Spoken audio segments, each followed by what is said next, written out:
بازداشت سارقین با مبلغ نزدیک به 28 میلیون افغانی در بدخشان.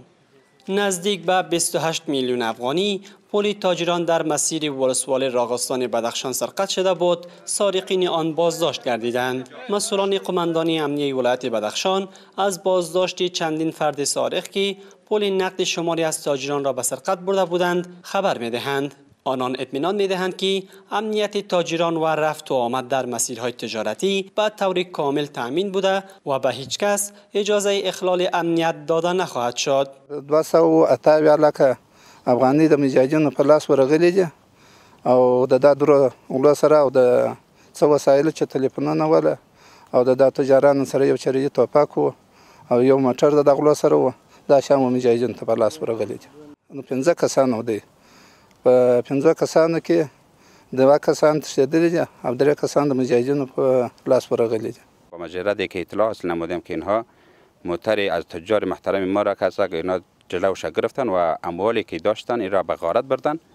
ما دست به اقدام زدیم به علی الفور و تلاش نمودیم تمام راههایی را که مواصلاتی به ولسوالی یفتل بود آنها را ما کدک چپاین انداختیم، مسدود نمودیم و با هماهنگی ولسوالی یا ولسوالی راغستان و قماندان امنیه محترم ولایت ما دست به اقدام زدیم. بسیار تلاش زیاد نمودیم تا اینکه اینها را الحمدلله به موفقانه اسیر نمودیم، گرفتار نمودیم و 3 نفر اینا را ما اسیر نموده ایم. 2 نفر اینا به گفته خودشان که در مسیر راه تا شدن و خود یک طرفه کردن که دیگر در دست پرسنل ما و پلیس امنیتی ما نفتید.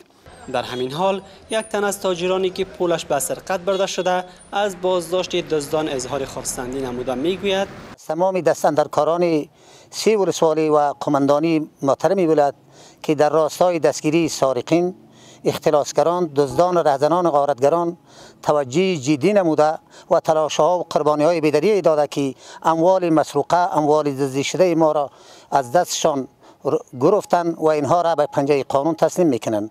تقاضای مختصری ما از رهبری امارت اسلامی به ویژه قماندان صاحب امنیه ولایت بدخشان به بسیار احترام تقاضا داریم که اینها را به جزا و سزای اعمالشان برسانند تا مسلمانانی که در راستای غریبی خود سعی و تلاش میکنند بر یک مسئولیت کامل با روحیه آرام و قلب پر از اطمینان زندگی بکنند. این در حالی است که چندی پیش نیز چندین تن از دزدان با اموال مسروقه از سوی مسئولان قماندانی امنیه در ولسوالی‌های ارگو و بهارک این ولایت بازداشت گردیده بودند.